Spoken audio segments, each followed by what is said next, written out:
Welcome to Miss Scarlett. Subscribe and don't miss out on Patreon. Have fun! Red stirred the morning's idle, peering through the ruptured edge of a brown box labeled Kate Anderson's. It, an ambush of color, challenged Sullivan's routines. That delivery disrupted his kitchen with vibrancy, incongruous amongst otherwise mundane things. Coffee makers, toasters, microwave ovens. Sullivan, left alone with this enigma after the courier's swift goodbye, hesitated. Pause.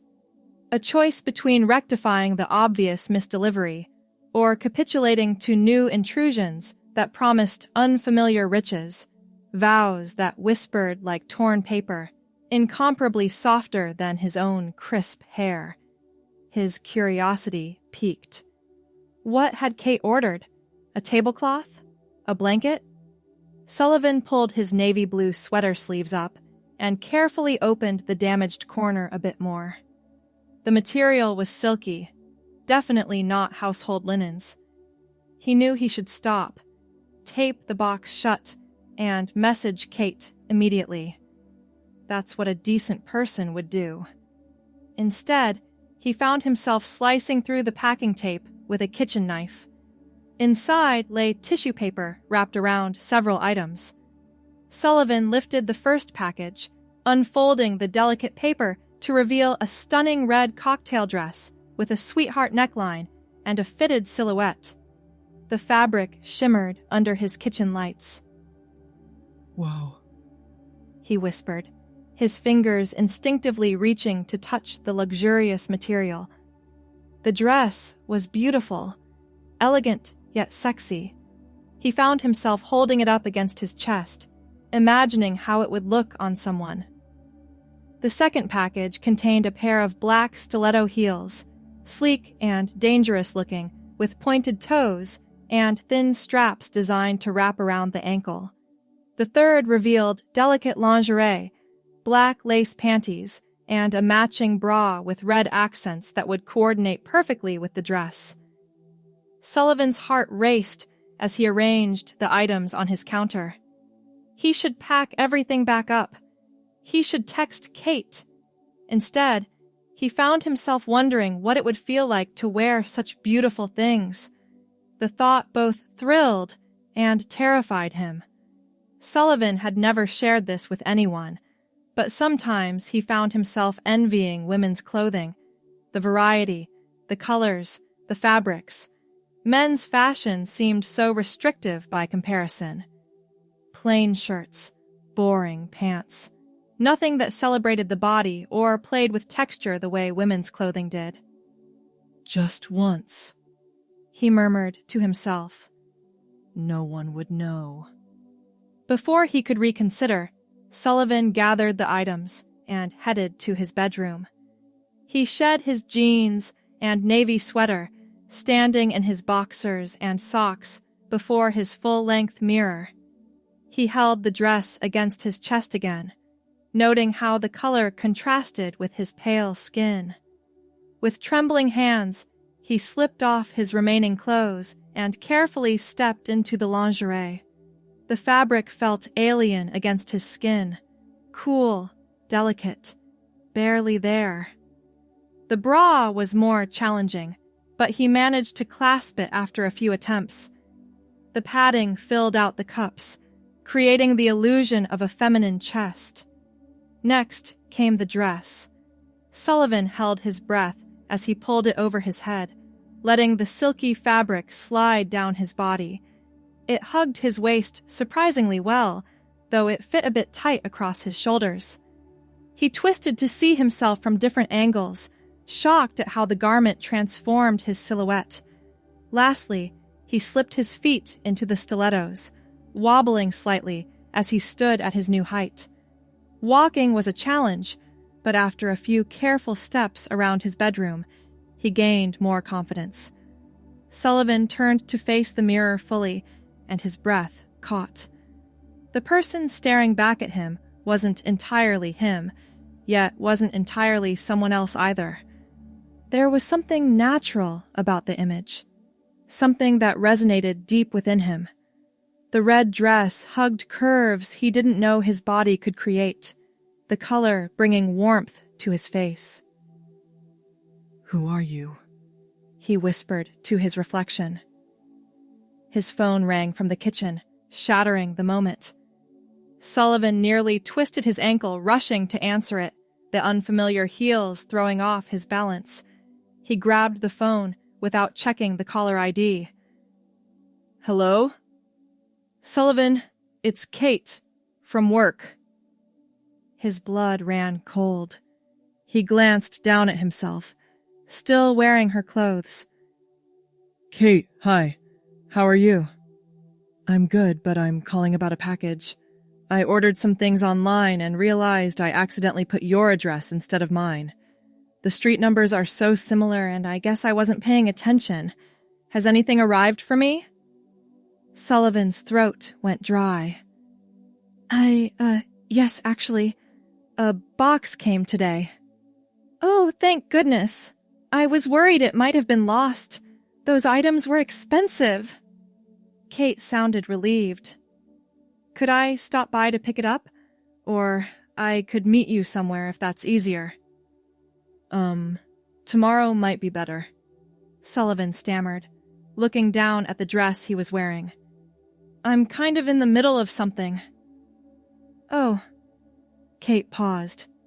Is everything okay? You sound strange. Sullivan leaned against the counter, closing his eyes. He could lie, make up some excuse, but something about the liberation he felt in the dress made him reckless with honesty. The box was partially open when it arrived, he blurted out. And I saw what was inside. Oh. Kate's voice grew quieter. I see. I'm sorry. I should have just left it alone, but... Sullivan took a deep breath. I tried it on, Kate. The dress. Everything. I'm wearing it right now, actually, and I've never felt anything like this before. The silence on the other end of the line stretched so long that Sullivan thought she might have hung up. Kate, I'm still here, she said finally. I'm just processing. You're wearing my dress? Yes. Sullivan's face burned with shame. I know how weird this must sound. I'm sorry. I'll pack everything up right now and... How does it fit? Kate interrupted. Sullivan blinked, caught off guard by the question. What? The dress. How does it fit you? Is it comfortable? It's a little tight in the shoulders, Sullivan admitted. But otherwise, it feels amazing. The fabric is so soft, and the way it moves. He trailed off, embarrassed by his enthusiasm. Huh. Kate's tone had shifted from shock to something like curiosity. And the shoes? They're probably too small for you. Actually, they fit pretty well. I have narrow feet.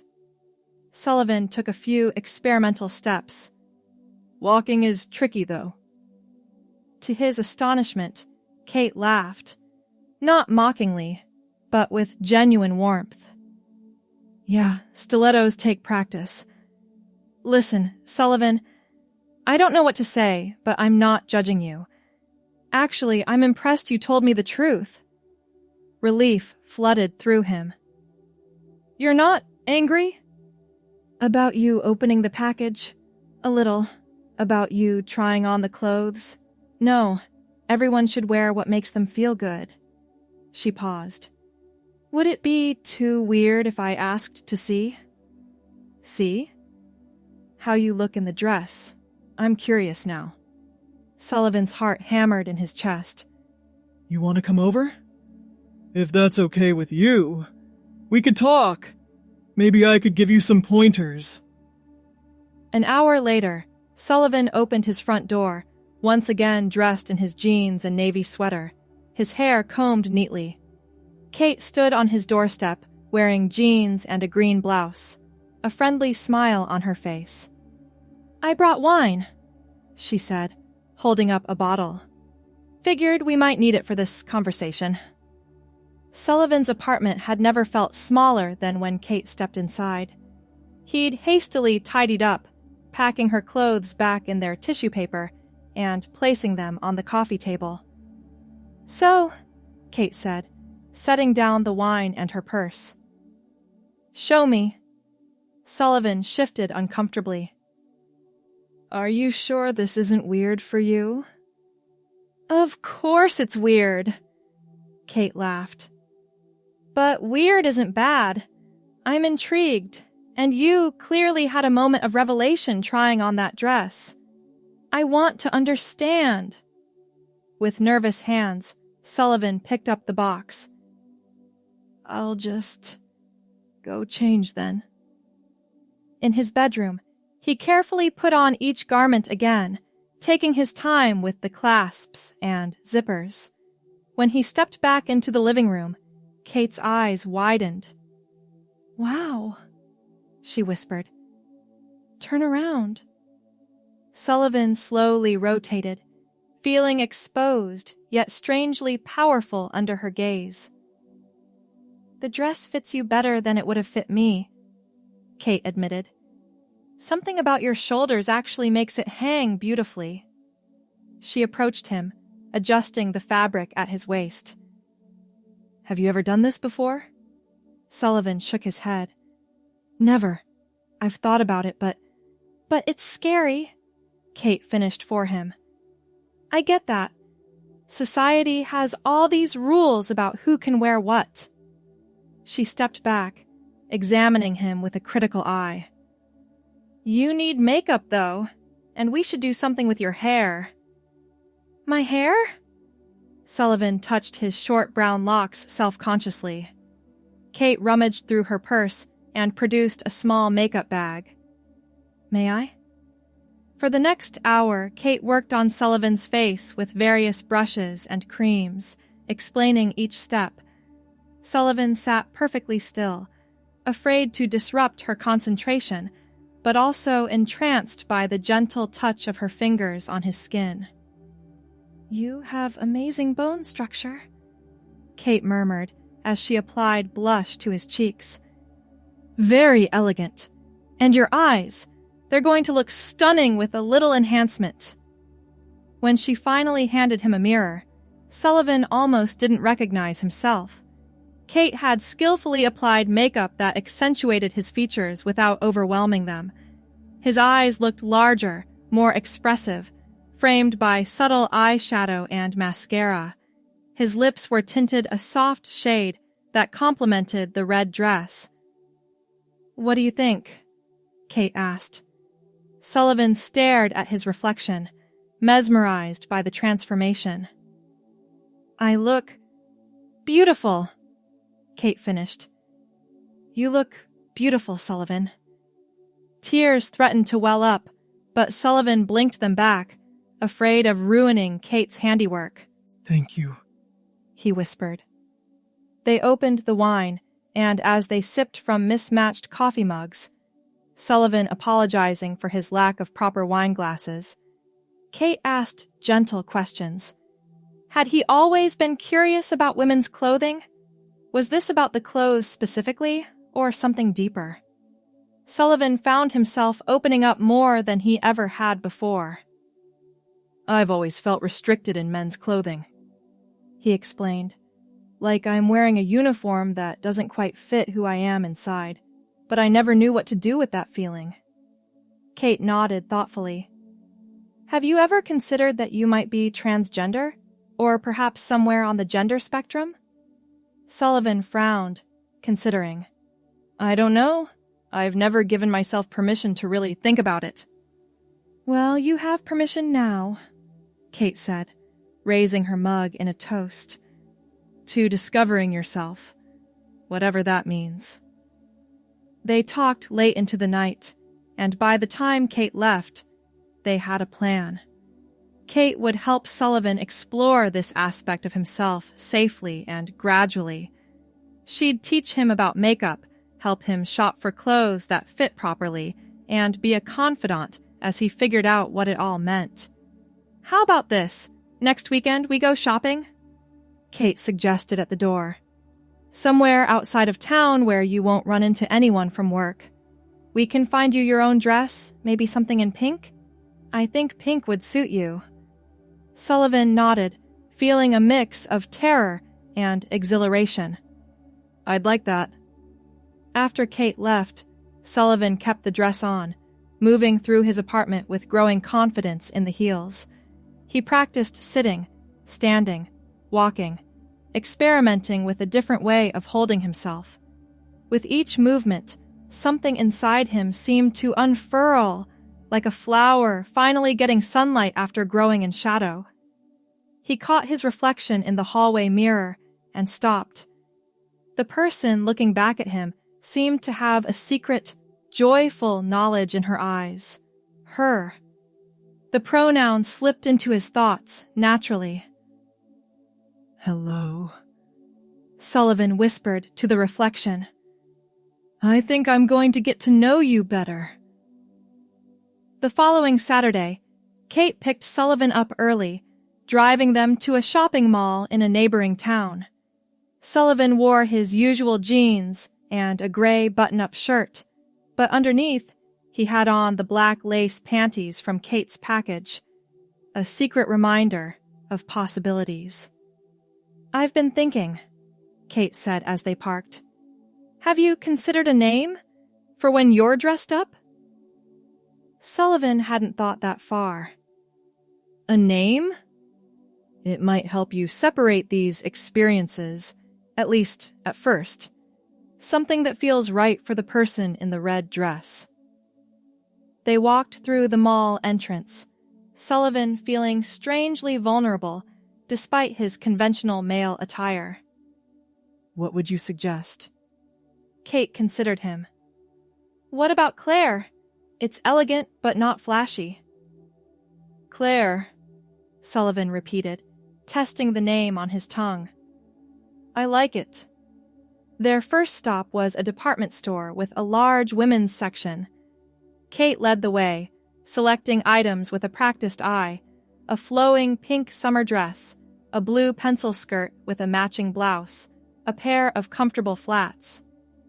The trick is finding things that work with your body type, Kate explained, holding up a dress against Sullivan's chest. You're taller than most women, so we need to look for appropriate lengths. In the dressing room, Sullivan transformed. Each new outfit revealed another facet of Claire. The pink dress made her feel soft and romantic, the pencil skirt powerful and professional. Kate waited outside, accepting rejected items and fetching new sizes when needed. How's it going in there? She called. Sullivan, no, Claire in this moment, emerged in the pink dress, which flowed gracefully to just below her knees. I think this is the one, she said softly. Kate's face lit up. It's perfect. The color brings out the warmth in your complexion, and the cut is so flattering. They purchased the pink dress, the blue outfit, and several basic pieces that could be mixed and matched. At a shoe store, they found flats and low heels in Claire's size. At a makeup counter, Kate helped select products that would work well with her skin tone, the makeup artist offering tutorials without a hint of judgment. Their final stop was a wig shop, where Claire tried on several styles before settling on a shoulder-length brown wig with subtle highlights. The natural-looking hair framed her face beautifully, completing the transformation. You look amazing, Kate said as they left the mall, bags in hand. How do you feel? Claire smiled, a genuine, unrestrained smile that felt foreign on her face. Like I've been holding my breath for 32 years, and I've finally exhaled. Over the next few weeks, a pattern emerged. During the week, Sullivan went to work, performed his job competently, and maintained his male identity. But on Friday evenings, Claire would emerge. Kate often came over to help with makeup and offer companionship, But increasingly, Claire found herself comfortable handling the transformation alone.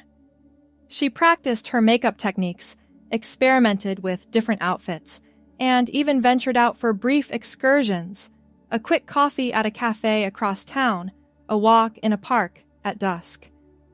Each small success built her confidence. One Friday evening, as Claire was applying mascara with newfound skill, her phone rang. It was Kate. "Hey, I've got a proposition for you," Kate said without preamble. "My friend Thomas is having a dinner party tomorrow night. Small gathering, just 8 people. Very chill, very accepting crowd. Wanna come?" As Claire's hand froze, the mascara wand hovering near her eye. A dinner party? With strangers? They'd all be meeting Claire for the first time, so there's no awkwardness about explaining a transition, just a fresh start. Thomas knows the situation and is completely supportive. The thought was terrifying and thrilling. "What would I wear?" Kate laughed. "That's a yes, then. Wear the blue outfit. It's sophisticated but not too formal. I'll pick you up at 7. The following evening, Claire stood before her mirror in the blue pencil skirt and matching blouse, her brown wig styled in soft waves, her makeup subtle but effective. The reflection showed a confident woman ready for a social evening, though inside, anxiety churned. Kate arrived precisely at 7, looking elegant in a black dress. She surveyed Claire with approval. "You look fantastic! Ready to make your debut?" Thomas's apartment was in an upscale building downtown. As they rode the elevator up, Claire rehearsed her story. She was Kate's friend from college, recently moved to the area, working in graphic design. Simple, plausible, with enough truth woven in to be memorable. The dinner party was more relaxed than Claire had anticipated. Thomas, a charming man with salt and pepper hair, welcomed them warmly, introducing Claire to the other guests without any special emphasis. There was a professor of literature, a pediatrician and her husband, a local artist, and Thomas's partner David. Claire found herself seated between the artist Renee and David. The conversation flowed naturally, touching on books, films, local politics, and travel. Claire contributed cautiously at first, then with growing enthusiasm, as she realized no one was scrutinizing her or finding her presence unusual. "So, you're in graphic design?" Renee asked, refilling Claire's wine glass. "What kind of projects do you work on?" Claire described some of Sullivan's recent work, careful to keep details vague, but specific enough to sound authentic. Renee listened with genuine interest, asking insightful questions that revealed her own knowledge of design principles. "You should come to my studio sometime," Renee suggested. "I've been looking for someone to help redesign my website and promotional materials." "I'd like that," Claire replied, surprised at how easy it was to imagine continuing this connection outside of tonight's controlled environment. Later, as Kate drove her home, Claire found herself overwhelmed with emotion. "That was incredible," she whispered. "They saw me. They saw Claire. And it felt so natural." Kate smiled, keeping her eyes on the road. "Of course it did, because Claire is real. She's a part of you that's been waiting to exist in the world." The dinner party marked a turning point. Claire began spending more time out in the world, cultivating friendships separate from Sullivan's life. She collaborated with Renee on her website, joined a book club that met monthly at a cafe downtown, and even attended a cooking class where she learned to make gourmet pasta from scratch. Sullivan's life continued in parallel: work, occasional happy hours with colleagues, weekend errands, but increasingly, these activities felt like obligations rather than his real life. Claire was where he felt most alive, most authentic. 4 months after discovering the red dress, Claire sat across from Kate at their favorite brunch spot, a cozy restaurant with a secluded patio where they could talk freely. "I've been thinking," Claire said, stirring her coffee absently. Today, she wore a casual yellow sundress with a light cardigan, her brown wig styled in a simple ponytail. "I don't think I can keep living this double life much longer. Sullivan feels like the disguise now, not Claire." Kate nodded, unsurprised. "Have you thought about what that means practically?"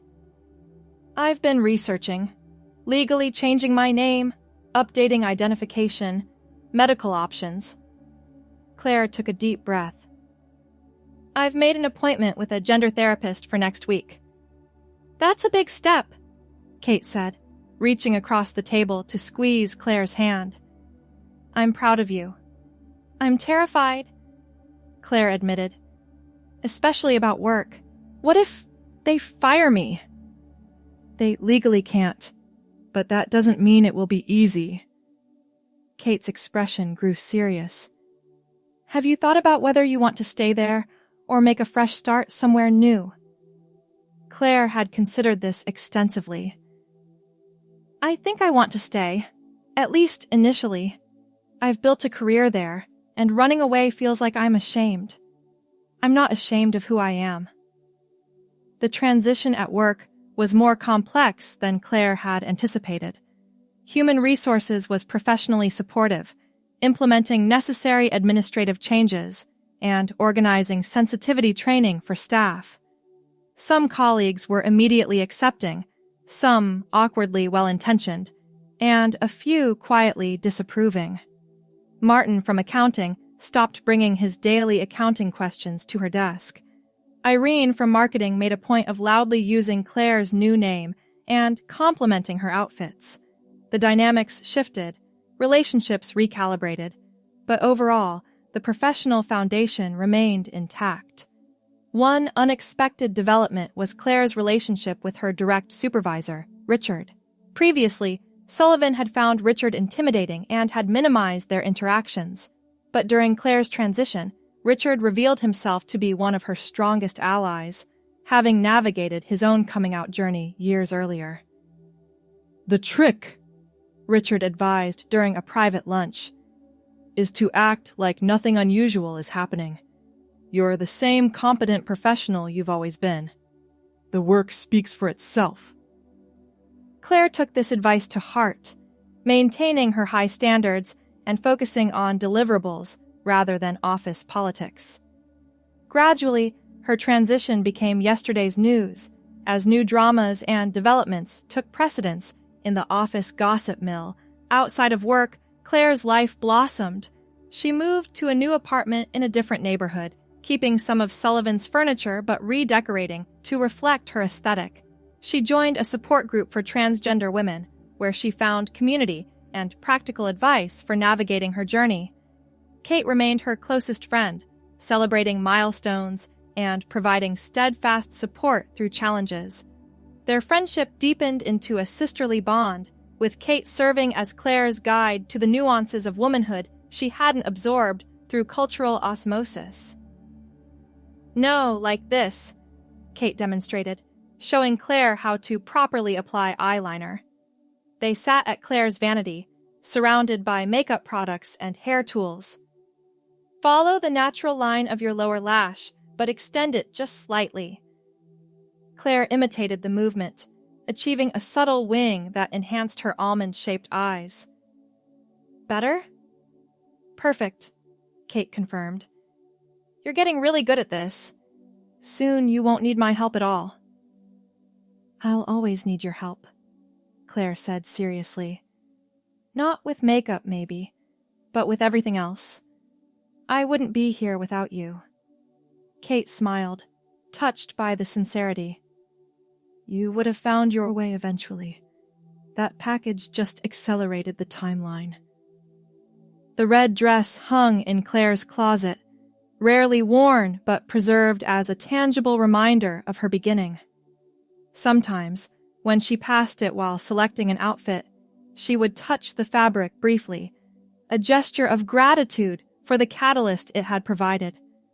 1 year after the package arrived at Sullivan's door, Claire hosted a dinner party in her new apartment. Kate was there, along with Renee, Thomas, and David, and several friends from Claire's support group. The conversation flowed easily, punctuated by laughter and the clinking of glasses. As Claire moved around the table refilling wine glasses, she caught a glimpse of herself in the mirror hanging in her dining room.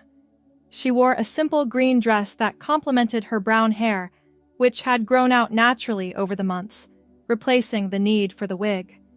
Her makeup was subtle but skillfully applied, enhancing rather than masking her features. The woman in the reflection looked content, at ease in her skin and her surroundings. Claire smiled at herself, a private acknowledgement of the journey traveled and the peace found. Later, as the party wound down and guests began to depart, Kate helped Claire clean up the kitchen. "Happy anniversary," Kate said, loading dishes into the dishwasher. Claire looked up from wiping down the counter. "Anniversary?" 1 year since the package delivery. Kate grinned. 1 year since you found yourself in my clothes and I found myself with an unexpected best friend. Claire laughed, the sound natural and uninhibited. "Some mix-up, huh? Who would have thought a wrong address could change a life so completely?" "The universe works in mysterious ways," Kate said, closing the dishwasher and leaning against the counter. "So, any big plans for year 2 of Claire's life?" Claire considered the question, thinking about the path behind and before her. "Just living it," she said finally. "Fully and authentically. No more compartmentalizing, no more hiding." "Sounds perfect," Kate replied, raising her wine glass in a toast. "To living authentically." Claire clinked her glass against Kate's, feeling the resonance of the moment. "To living authentically," she echoed. "And to wrong addresses that turn out to be exactly right." As the evening ended and Claire prepared for bed, she moved through her nightly routine with practiced ease. Makeup removed, hair brushed, moisturizer applied. Simple acts that had once seemed foreign, but now formed the familiar bookends of her days. In the quiet of her bedroom, she thought about Sullivan, not as a separate persona, but as a chapter concluded, a chrysalis discarded after serving its purpose. There was gratitude there, not regret. Sullivan had protected her until she was ready to emerge, had given her the foundation upon which Claire could build her authentic life. Claire slipped under the covers, content in the knowledge that tomorrow would bring its own challenges and joys, but she would face them as her complete self. The journey wasn't over. Perhaps it never would be, but the most difficult crossing had been navigated.